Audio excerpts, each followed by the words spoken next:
Le grand dialogue. Sigikafoba.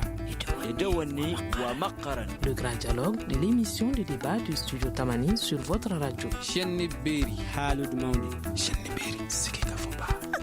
Le grand dialogue.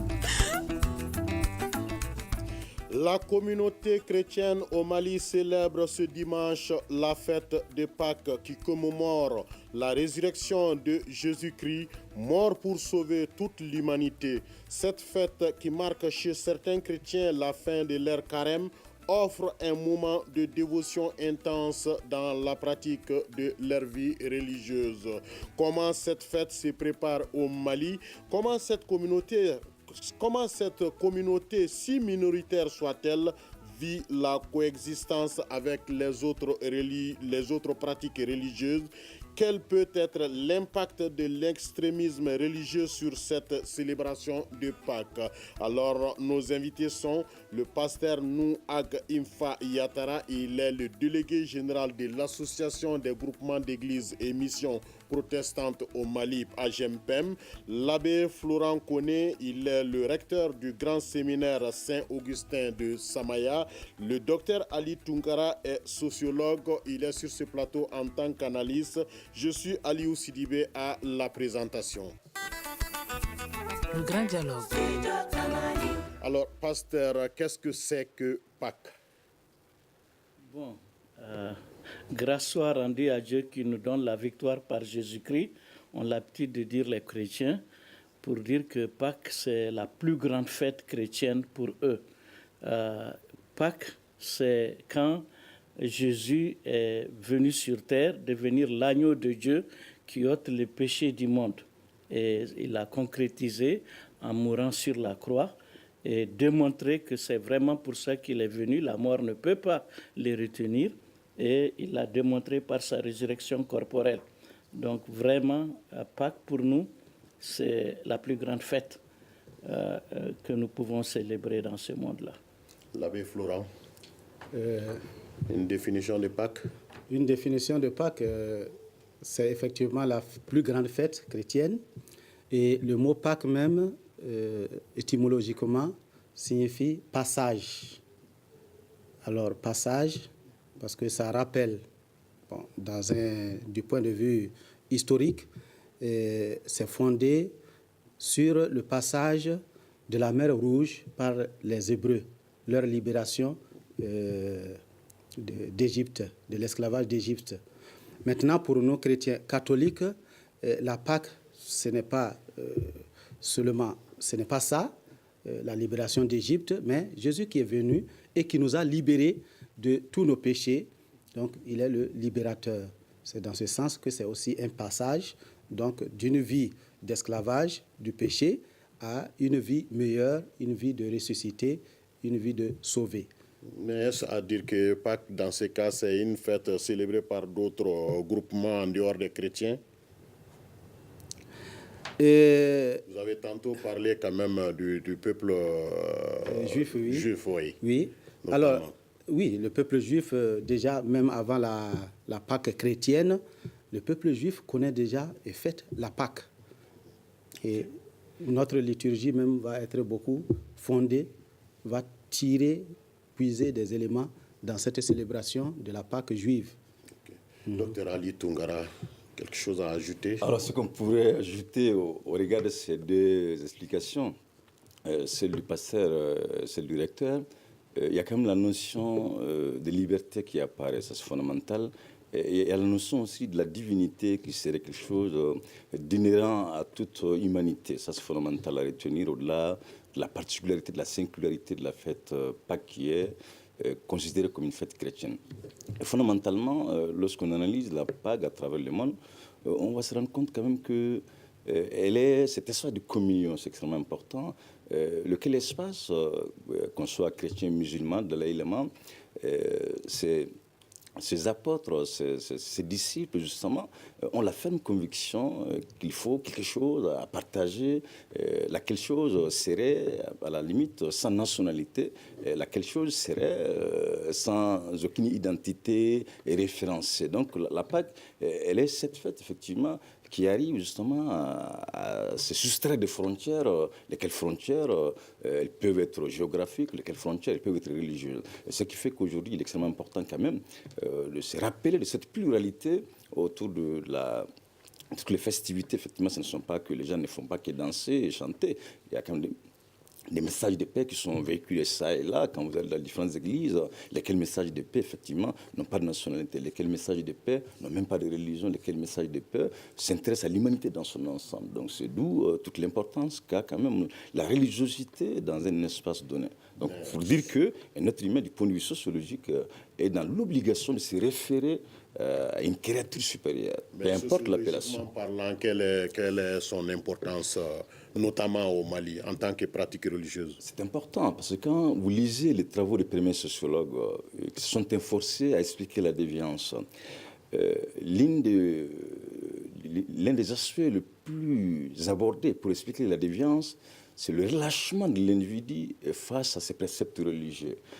Quand on prend le cas d'Émile Durkheim, qui est un des fondateurs de la socio, il arrive à un constat important, selon lequel, lorsque l'Église échoue dans ses fonctions éducatives, ça fait que nous assistons à des dérives. En d'autres termes, la délinquance, l'anomie sociale, tout cela est fonction parce que l'être humain, de plus en plus, s'éloigne de la religiosité. De la religion, elle est gage de protection. La religion, elle est gage justement de cohésion sociale. Ça, c'est extrêmement important à retenir. Donc, c'est pour dire que l'humain est fondu dans le religieux. Si l'humain s'éloigne du religieux, il va de soi qu'il soit tenté de légitimer la violence, qu'il va de soi qu'il soit tenté justement de tomber dans ce qu'on pourrait qualifier de l'extrémisme ou du terrorisme. Donc, la religiosité, elle est un gage d'apaisement. Elle est un gage de cohésion. Donc, c'est pour dire que c'est quelque chose d'extrêmement important du point de vue sociologique. Merci. Pasteur, quelle est l'importance de cette célébration de la Pâque en tant que pratique religieuse au Mali? Je ne dirais pas seulement l'importance de cette pratique religieuse au Mali, mais dans le monde entier. En fait, si je fais une rétrospective de la Pâque sous l'angle biblique, il faut aller depuis la Genèse avec Adam et Ève qui ont péché et ils ont été chassés du jardin d'Éden. Et on voit que Dieu les a habillés en peau de bête. Et les peaux de bête sous-entendent qu'il y a eu du sang versé. Et depuis, on voit dans toutes les religions du monde que sans effusion de sang, il n'y a pas de pardon. Et le sacrifice d'Abraham et à son fils Isaac, substitué par Dieu par un bélier, on peut dire que c'est le départ du sacrifice sanglant.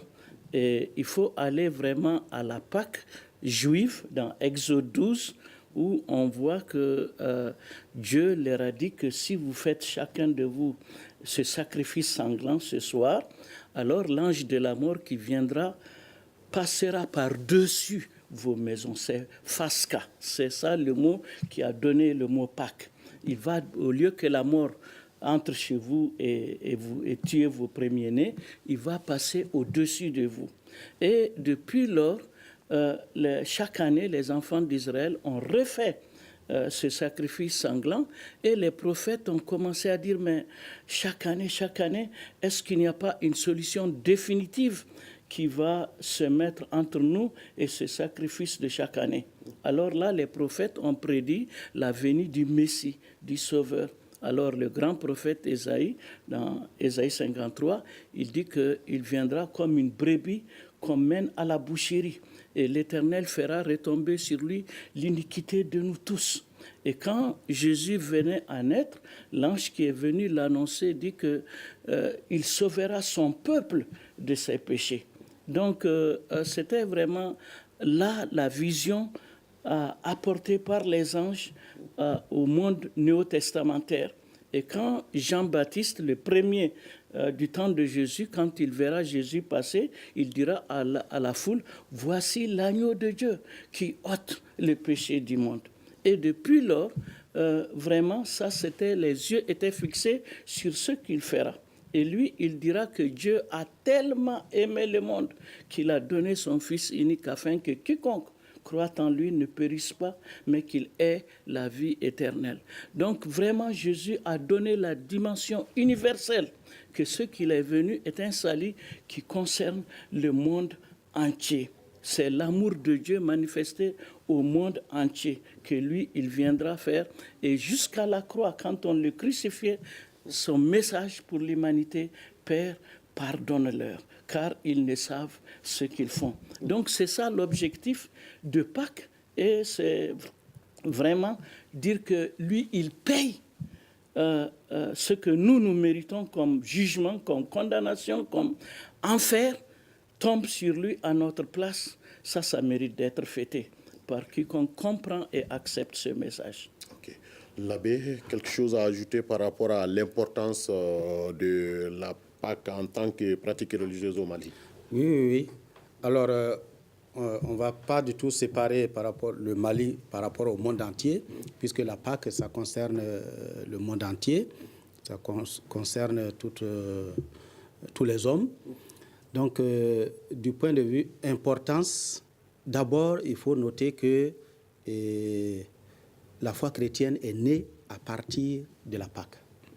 Quand Jésus a été crucifié, il est mort, après, on dirait, il n'y avait plus rien à attendre. Apparemment, les disciples d'Emmaüs, on les a vus, ils retournaient dans leur village. Voilà. Mais quand Jésus est ressuscité, c'est alors qu'ils ont commencé à se rassembler. Et le jour qu'ils ont choisi, c'est dimanche. Bon, le jour, pas sabbat, le sabbat, c'était le jour de rassemblement des Juifs, mais eux, ils vont dire, bon, nous allons prendre le jour de la résurrection. Voilà. Et c'est ce jour même, ce rassemblement même qui va donner le nom de dimanche. Dimanche vient du latin Dominicus. Dominicus qui veut dire Seigneur, Dominicus dies, qui finira par devenir dimanche, Domenica en italien, Domingo en espagnol, etc. Donc dimanche est né de là. Et les jours donc, vous voyez, le fondement de notre foi repose sur la résurrection. Et donc, c'est très important pour tous les chrétiens, pour le monde entier, particulièrement au Mali, ça a une importance capitale aussi, puisque nous célébrons à Pâques, nous célébrons la résurrection. Donc, l'homme qui est passé normalement du péché à une vie nouvelle. Et de ce fait, ça devrait avoir un impact sur la vie de la société, toute la société malienne. Très bien. Mais en fait, Pâques, il y a différentes activités quand même qui sont menées en amont et qui drainent vers la célébration de Pâques, particulièrement au niveau de l'Église catholique. Je crois savoir que Pâques, ça boucle une période de jeûne. Oui. Comment cette Pâques est célébrée au niveau de votre communauté? Alors, effectivement, il y a une période de jeûne qui dure 40 jours, le carême, qui veut dire quadragesima, qui veut dire 40. Et c'est au bout de cette préparation d'efforts de pénitence, de prière, de partage avec les autres, avec tout le monde, qu'on se dit maintenant prêt pour être un homme nouveau. Puisque la visée, c'est d'être un homme nouveau. Et le jeûne aide la personne à se convertir. C'est au bout de cela donc que la fête commence. Et pour nous catholiques, la fête de Pâques commence avec la veillée de la nuit du samedi. On appelle ça veillée pascale, c'est-à-dire le Christ est ressuscité au matin. Et nous prions la nuit, nous veillons pour ne pas dormir, pour que nous soyons ressuscités, nous aussi, avec lui. Et donc, il y a toute une liturgie, une cérémonie que nous faisons avec ce qu'on appelle le cierge pascal, qui est une grande bougie, voilà, avec la lumière qui, pour nous, symbolise le Christ, qui est la lumière du monde. Puis aussi, à l'intérieur de cette célébration, après la procession avec le Christ, lumière du monde, qui est le cierge pascal, que nous suivons, alors nous écoutons la parole de Dieu. Et cette écoute de la parole de Dieu prend un peu plus de temps. Nous lisons 9 textes, 7 de l'Ancien Testament et 2 du Nouveau Testament. Mais pourquoi particulièrement 9, dont 7 et l'autre là du Nouveau? Est-ce que ce chiffre a une importance particulière? Alors, 7, c'est le chiffre de la perfection, c'est vrai, mais je ne pense pas que ça soit déjà lié à ça. Mais c'est pour dire qu'il faut lire la parole de Dieu abondamment, en référence aux Juifs qui, quand ils célébraient aussi la Pâque, écoutaient les récits des anciens qui racontaient comment les Israélites ont été libérés d'Égypte. Et donc, il y avait tout un rappel de cette démarche de libération. Donc, les lectures nous aident à reprendre la même démarche, puisque les lectures parlent de la libération, d'abord de la création, puis de la libération d'Égypte, du sacrifice d'Isaac, etc., etc. Ce sont tous des textes qui attirent notre attention, qui nous préparent à la résurrection dans le Nouveau Testament à travers les 2 textes. Vous écoutez Studio Tamani, votre avis nous intéresse. Écrivez vos commentaires et suggestions sur la page Facebook et dialoguez avec nous. Studio Tamani, c'est aussi les réseaux sociaux. Retour donc sur ce plateau avec nos invités, le pasteur Nouak Imfa Yatara, il est délégué général de l'AGMPM, à savoir l'Association des groupements d'églises et missions protestantes au Mali. L'abbé Florent Koné est recteur du grand séminaire Saint-Augustin de Samaya. Le docteur Ali Tunkara, lui, il est sociologue. Sur ce plateau, il joue le rôle d'analyste. Donc le thème qui nous préoccupe, c'est célébration de la Pâque au Mali. Quel est l'intérêt d'une fête religieuse? Alors, pasteur, quelle est la particularité? Quelles sont les activités au niveau de votre communauté qui rentrent dans le cadre de la célébration de cette fête de Pâques? Bon, les activités premières chez les évangéliques, c'est, on peut dire, à peine sorti de la période de Noël, on commence déjà à préparer les fidèles pour Pâques. Ce sont les lectures des prophéties concernant la venue du Messie dans le monde, sa mission, ses objectifs et tout ce que les prophètes et les anges disent concernant cela. Donc c'est un long processus, beaucoup de lectures, beaucoup de commentaires, beaucoup d'études bibliques, beaucoup de questions, pour permettre aux fidèles, en arrivant à Pâques, de se sentir, si possible, prendre sa croix avec Jésus et aller à Gethsemane, à Golgotha. Donc c'est l'objectif. Gethsemane, Golgotha, ça c'est le lieu où, n'est-ce pas, les chefs religieux, sacrificateurs de l'époque ont fait crucifier Jésus en utilisant la main des Romains, Pilate précisément, pour le faire crucifier là, parce qu'ils ont dit qu'il a blasphémé en se faisant fils de Dieu, et donc, et même en disant qu'il a dit qu'il peut détruire le temple de Jérusalem et le reconstruire en 3 jours. Donc, pour ces raisons-là, il voulait le détruire.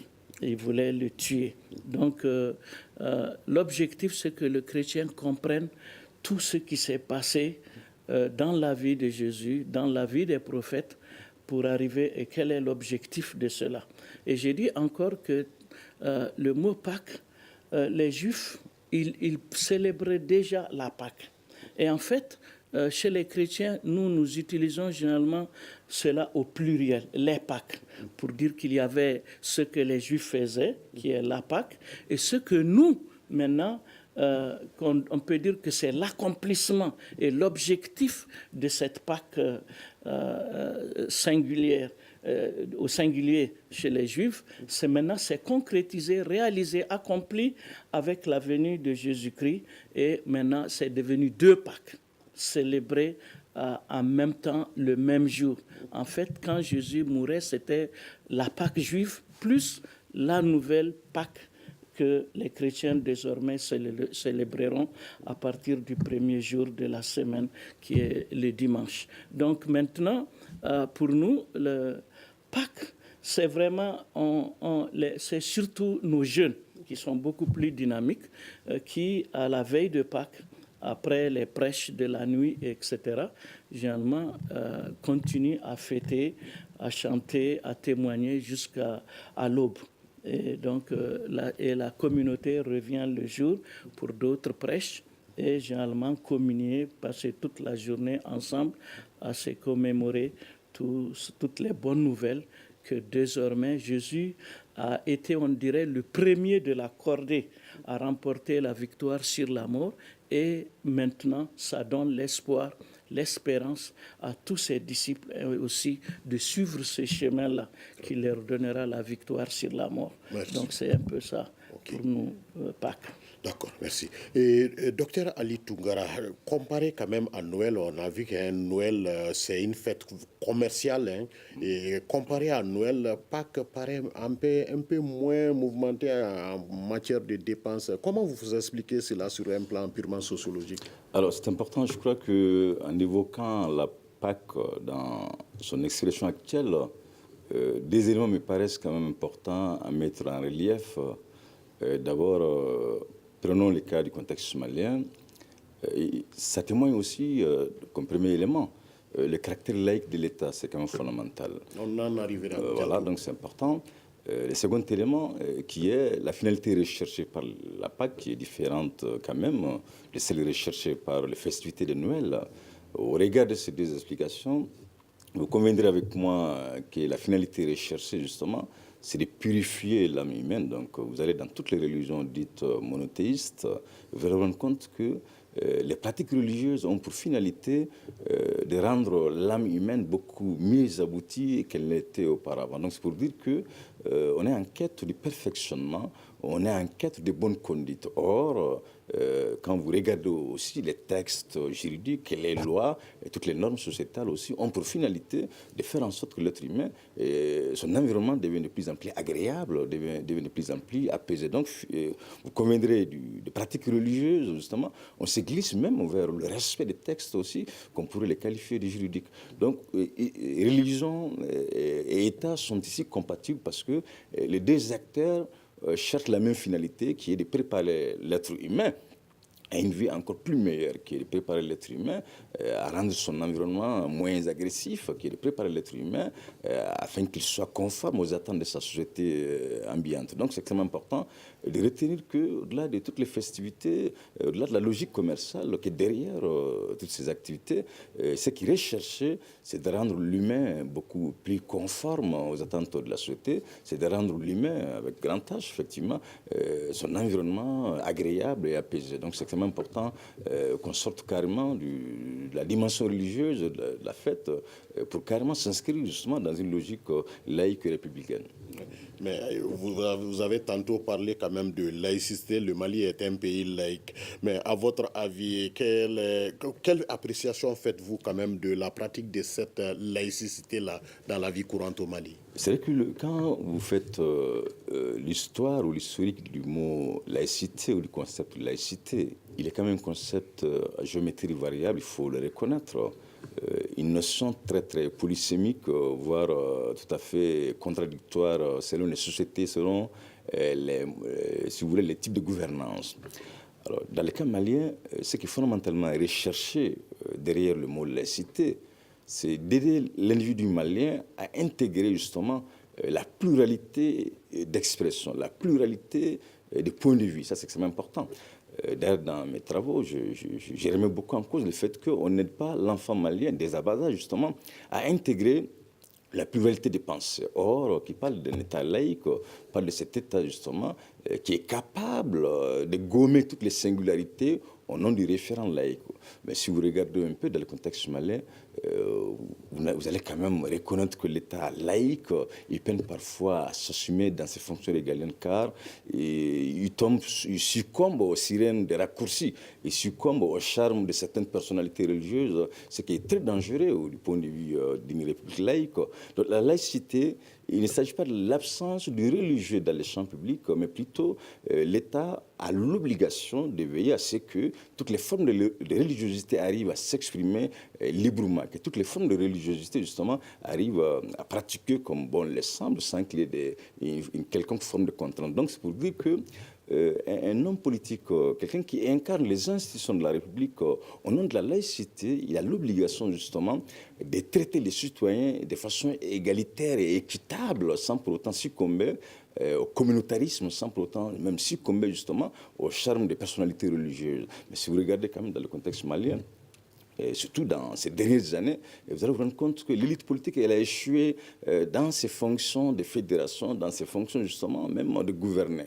À telle enseigne que certains religieux, chrétiens, musulmans, se sont même parvenus à se substituer justement à l'État-nation. Donc c'est d'où parfois, quand vous observez, lors des célébrations de fêtes religieuses, vous allez vous rendre compte que même pour des questions aussi sociétales, il y a le religieux qui arrive à influencer parfois la décision politique, ce qui n'est pas mal en soi. Mais laquelle influence, elle doit s'inscrire dans une logique laïque, mais sans pour autant qu'un acteur soit vexé dans si vous voulez, dans la manifestation de sa foi. Je crois que la laïcité, elle reste une notion très confuse, mais cette confusion ne doit pas quand même nous éloigner de ces fondamentaux qui sont un traitement égalitaire entre tous les citoyens, qui sont entre autres justement que les lieux de culte soient accessibles partout, que les gens arrivent à implanter leur mosquée, leur église sans être inquiétés. Ça, c'est extrêmement important dans un État laïque. Et d'ailleurs, ça me fait penser justement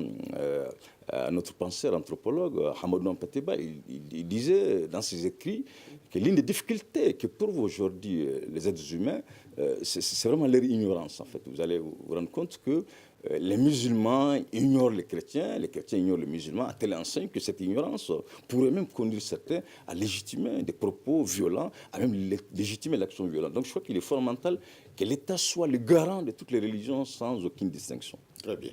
Alors, l'abbé, Noël, fête beaucoup plus commerciale que par rapport à Pâques. Est-ce à dire que la fête de Pâques est beaucoup plus spirituelle que vraiment la fête de Noël? Bon, je crois que ce n'est pas parce que la fête de Pâques est plus spirituelle. Et la fête, nous l'avons dit avant, que tout est parti de la Pâque. C'est après la résurrection que les gens ont compris que ce Jésus n'était pas n'importe qui. Ils ont vraiment compris à partir de la résurrection. Et c'est en ce moment que les autres moments de sa vie, qu'ils ont commencé à se rappeler ces autres moments et à les fêter. Et c'est comme ça que Noël aussi va naître. Alors, du point de vue de la religion, ce n'est pas parce que l'un est plus spirituel que l'autre. Je pense que par rapport aux dépenses et autres, ça, ce n'est pas directement lié à la foi en tant que telle. Ça, c'est maintenant les publicités qui se font autour de l'une et de l'autre fête. Voilà. Et par rapport à ça, du point de vue de la société, donc il y a beaucoup plus de publicité, de vente d'objets, de trucs liés à Noël que par rapport à Pâques. Mais la laïcité, quelle est votre appréciation par rapport à cette pratique au Mali? Et il a déjà expliqué ce que c'est que la laïcité. Au Mali, ce que je constate, c'est qu'il y a quand même des signes de tolérance qui sont perceptibles. On peut citer lors des fêtes, vous avez des musulmans qui fêtent avec des chrétiens, qu'ils soient catholiques, qu'ils soient protestants. Ils vont au baptême des uns et des autres, ils vont au mariage des uns et des autres, ils vont, quand il y a des funérailles, ça c'est des signes de reconnaissance de l'autre tel qu'il est dans sa foi, d'acceptation de l'autre tel qu'il est dans sa foi. Et ça, ce sont des signes qui sont très positifs. Un autre élément que je citerai, c'est que depuis Monseigneur Luc Sangaré, nous voyons que quand les évêques parlent, quand l'Église parle, elle est quand même écoutée, pas seulement par les musulmans, pas seulement pas seulement par les chrétiens, mais également par les musulmans et les gens de la religion traditionnelle et d'autres religions. Donc, et même actuellement, lors des événements importants, quand les évêques du Mali, ils sont au nombre de 6 actuellement, quand ils sortent un message, ce ne sont pas seulement les catholiques qui s'y intéressent, ce ne sont pas seulement les protestants et les catholiques, voilà, il y a d'autres aussi. Donc ça, ce sont des signes quand même palpables qui révèlent que la laïcité est vécue. Une réaction, Un avis? Un commentaire? Réagissez sur la page Facebook de Studio Tamani et restez connectés avec nous. Studio Tamani sur les réseaux sociaux pour vous faire entendre. Retour donc sur ce plateau, célébration de Pâques au Mali. Quel est l'intérêt d'une fête religieuse avec le pasteur Nouag Ifa Yatara, il est délégué général de l'AGEMPEM. L'abbé Florent Koné est recteur du grand séminaire Saint-Augustin de Samaya. Le docteur Ali Tunkara est sociologue. Alors, pasteur, comment se porte la coexistence entre les religions au Mali? Moi, je pense que jusqu'ici, quant à ce qui concerne l'islam traditionnel malien, j'ai dit que la coexistence est parfaite. Nous n'avons pas au Mali un quartier qui appartient aux chrétiens, un quartier qui appartient aux musulmans. Vous trouvez dans la même famille, ils sont entremêlés comme un joli tapis. Donc chacun a des parents musulmans, catholiques, protestants, animistes, et il n'y a pas de frottement. Donc dans ce sens-là, je dirais que la coexistence est excellente. Mais toute communauté quand même a des défis à relever. Mais quels sont les défis de la communauté chrétienne au Mali? Les défis de la communauté chrétienne, c'est que j'ai la coutume de dire que on comprend quand nos frères musulmans disent qu'ils sont 90 voire 95% de la population au Mali, on leur concède cela. Mais il est important aussi qu'ils comprennent que même si les autres ne font que 1%, quand un père de famille a 10 enfants, c'est normal que 9 enfants réclament la part du lion. Mais au moins, il ne faut pas manger la part du 10e. Il faut laisser la part du 10e et que la part du 10e soit reconnue et qu'elle soit concédée comme telle. Quand on voit que d'autres, on voit que l'État, qui est supposé être un pays laïque, leur donne à tour de bras des terres, du foncier construit pour eux, les organise, etc. Alors que d'autres enfants du même pays, qui sont aussi patriotes que les autres, ils n'ont pas droit juste à quelques mètres, juste pour bâtir un sanctuaire d'adoration. Il y a un problème. Ça, c'est question d'autorité de l'État et du respect de la Constitution du Mali. Donc, je crois qu'il y a un danger. On est en train de glisser et ce n'est pas bon d'aller jusqu'au fond de cela. Il est bon de garder nos valeurs. Quand je fais un recul dans l'histoire du Mali, les plus grands rois du Mali qui a fait rayonner l'histoire du Mali, c'est Kankou Moussa. Il a été à la Mecque. Qu'est-ce qu'il n'a pas fait comme gloire? Mais de son temps, il y avait des animistes. Et selon l'histoire du Mali, je me réfère aux grandes dates du Mali de Alpha et Adamba Konaré, le Mali n'est devenu majoritairement musulman que seulement en 1943. Donc, il faut qu'on comprenne que nous avons tous, si on est citoyen, on est tous chez nous. Et quand on est tous chez nous, il ne faut pas que l'enfant qui devient plus fort commence à frapper, à faire sortir les autres enfants de la famille paternelle. Donc c'est un peu cela ce que moi j'aurais souhaité, que chacun comprenne et qu'on mette en pratique et qu'on vienne trouver comme tel sur le terrain. Okay. L'abbé Florent, quels sont les défis que se pose à la communauté chrétienne au Mali, selon vous? Alors,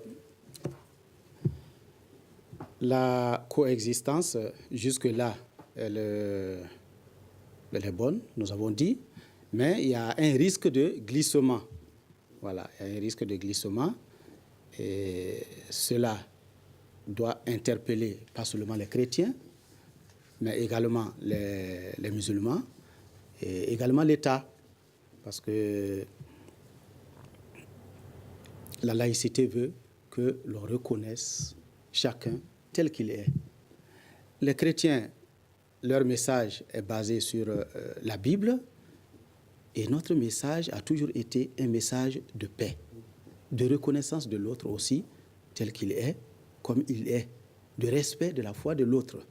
Et d'ailleurs, quand nous fêtons Pâques ou Noël, c'est cet esprit de la paix, cet esprit d'un esprit nouveau, d'acceptation de l'autre que nous recherchons.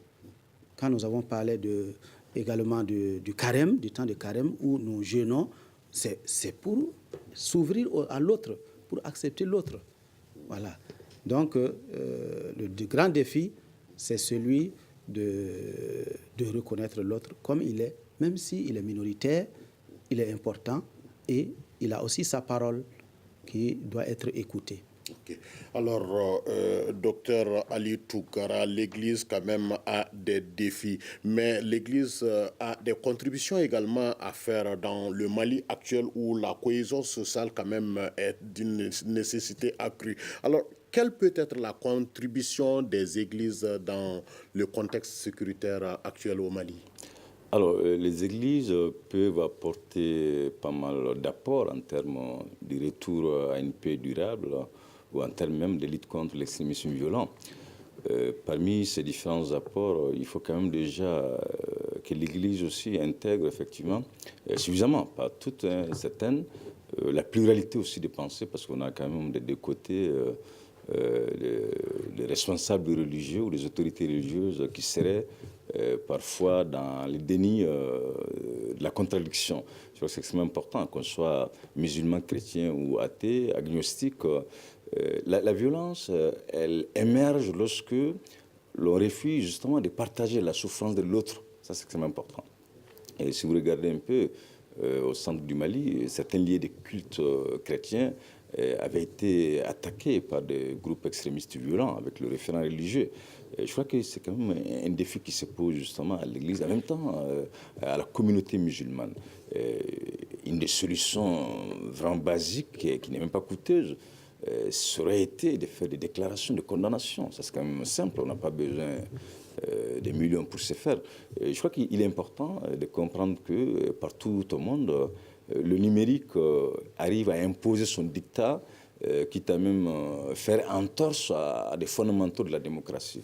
C'est vrai qu'ils l'ont bien évoqué. Du point de vue numérique, les musulmans sont majoritaires dans le contexte somalien, mais cette majorité n'est pas synonyme du déni de l'autre. Cette majorité n'est pas synonyme justement de l'exclusion ou de la discrimination que la minorité doit subir. Et donc, tout cela nous renvoie justement à ce rôle de régulation que l'État est vraiment censé l'assurer, parce que, vous savez, dans des contextes de tension, dans des contextes de crise, le recours au repli est tout à fait récurrent. Donc c'est l'État qui doit assurer justement la plénitude à toutes les confessions religieuses. C'est l'État qui a l'obligation même justement de garder sa neutralité.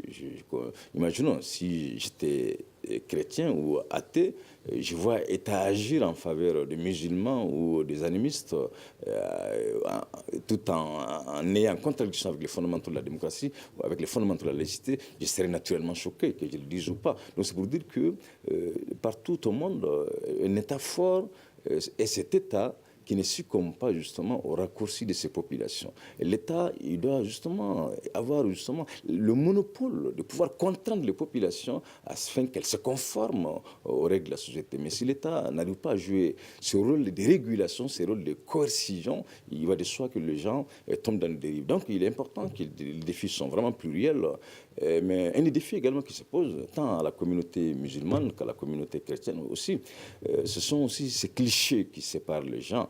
Je suis persuadé que les musulmans, vous allez entendre pas mal de musulmans de vous citer un passage de la Bible, vous allez avoir vraiment des sujets pour nous. C'est pour dire que les gens sont dans des critiques, lesquelles critiques n'ont aucune objectivité. De la même manière également, vous allez côté chrétien, très peu s'intéressent à l'islam ou au Coran. Donc c'est pour vous dire que la cohabitation, elle impose la reconnaissance de l'autre et surtout, de comprendre que, quelle que soit la forme d'une religiosité, elle a quelque chose en elle qui est très utile pour ta propre survie, même si tu ne partages pas l'idéologie. Il faut que les gens croient, c'est important. Même les religions qui nous paraissent les plus absurdes possibles, elles ont des choses extrêmement intéressantes, tant pour l'humanité et tant pour la personne qui est dans la négation. Donc il est extrêmement important de ne pas juger. Je crois que c'est là que les gens n'arrivent pas à intégrer le caractère subjectif des religions. Ils ne vont pas être d'accord avec cela, mais c'est quand même important qu'on comprenne que, quelle que soit la nature d'une religion,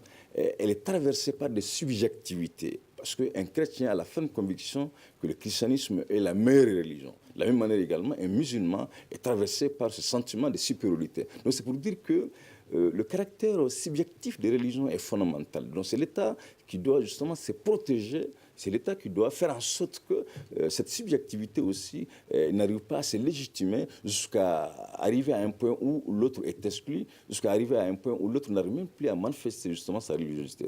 Donc la pluralité est un des défis qui se posent à toutes les religions dans le contexte malien. Très bien. Pasteur, quelle peut être la contribution de l'Église dans le contexte sécuritaire actuel au Mali? Moi, je pense que l'Église donne tout ce qu'elle peut déjà. Il n'y a pas un niveau de patriotisme qui est demandé aux citoyens maliens où vous ne trouverez pas l'Église. Apparemment, on a vu des communautés religieuses quand même intervenir dans le dénouement de la crise. Tous les niveaux où nous avons été appelés, demandés, on était présents. Que ce soit pour parler, que ce soit pour donner notre sang, que ce soit pour combattre, que ce soit pour être responsable, on était présents. Et donc, pour dire qu'on est chez nous, et on veut, comme les Maliens disent, rester chez nous, et que chacun le comprenne. Un mot par rapport à la célébration de cette année, Pâques 2018. Pâques 2018, nous souhaitons bien sûr joyeuse Pâques à chacun et chacune, et que ça soit vraiment le début, le départ d'une année nouvelle où vraiment l'ange de la mort passera au-dessus du Mali. Que les mauvais prophètes sur le mauvais avenir du Mali, que tous être portés à faux. Et que nous ayons des élections magnifiques et un pays vraiment stable, des élections apaisées, un climat apaisé, et que vraiment que le Mali soit le pays où il fait le plus bon vivre au monde. C'est notre prière au quotidien et c'est notre vie. Et nous souhaitons que notre maison soit notre maison où tout le monde est heureux de vivre et tout le monde veut venir chez nous nous visiter. Merci. L'abbé, quelle peut être la contribution de l'Église dans le contexte sécuritaire actuel au Mali? Alors la contribution de l'Église, elle est déjà assez importante. Elle va se poursuivre encore. C'est que cette contribution, c'est d'abord le témoignage d'une vie de paix. Voilà. Nous annonçons un message de paix et dans notre comportement, tous les chrétiens s'efforcent vraiment d'être des transmetteurs de la paix qui vient du Christ. Également, un autre apport, ça peut être, je l'espère, le message que les évêques du Mali vont sortir. En principe, quand il y a des élections, ils sortent toujours un message et je l'espère que cette année aussi, ils vont sortir un autre message pour interpeller les uns et les autres à s'interroger. Voilà, que notre bien soit vraiment le Mali et que nous recherchons ce grand bien ensemble dans la paix. Ok. Donc, nous disons merci au pasteur Nouag Infa Yatara. Il est délégué général de l'Association des groupements d'églises et missions protestantes au Mali. Disons merci à l'abbé Florent Koné, il est le recteur du grand séminaire Saint-Augustin de Zamaya. Merci encore une fois au docteur Ali Tunkara et les sociologues.